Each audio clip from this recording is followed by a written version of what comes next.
Mark moved into a cheap studio apartment in an old, crumbling building downtown. His upstairs neighbor warned him. "If you hear knocking at night, don't answer. It's not the door." Mark laughed it off. That night, just past 3 a.m., he heard it. Knock. Knock. Knock. 3 slow taps from inside his bedroom wall. He pressed his ear to it. A voice whispered, faint but clear. "I can hear you breathing." Determined to prove it was just bad plumbing or a neighbor messing around, Mark set his phone to record overnight.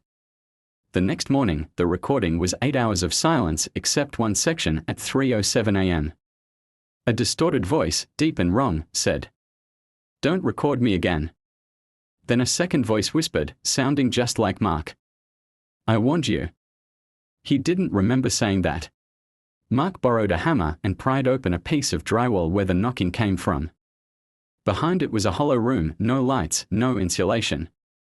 A tight crawlspace running alongside the apartment. He climbed in with a flashlight. On the opposite wall, scratched into the wood, was a single phrase repeated over and over. "I am what echoes forget." Then something breathed behind him. He turned. There was nothing there. Except a mirror. But it didn't reflect him. Now the voices came during the day. In the shower. From under the sink. From the inside of his own mouth while brushing his teeth. One day, a neighbor asked if he was okay. Said she heard him pacing and talking to himself at 4 a.m. "I didn't get up last night," Mark replied. She paled. Then who was I listening to? Mark set up a video camera to record the hallway while he slept. The next morning, he watched the footage, his blood going cold. At exactly 3:12 a.m., he walked out of his bedroom. Or someone wearing his face. Same clothes. Same limp. But no eyes. Just smooth, skin-covered sockets. It stood in front of the camera and smiled for exactly 66 seconds.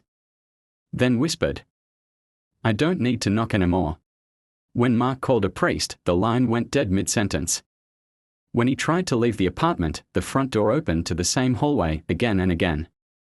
The windows just showed more windows. His phone glitched constantly, showing grainy static.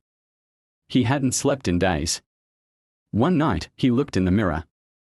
But the reflection didn't move. It just grinned, wide and bloody, and said, "I live louder than you do now." Mark disappeared.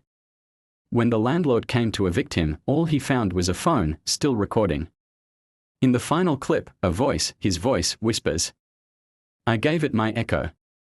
Now it speaks for me." Then silence. Then a knock. Then a new voice, soft and sweet. "Hello. Is someone there?" A new tenant. Moving in.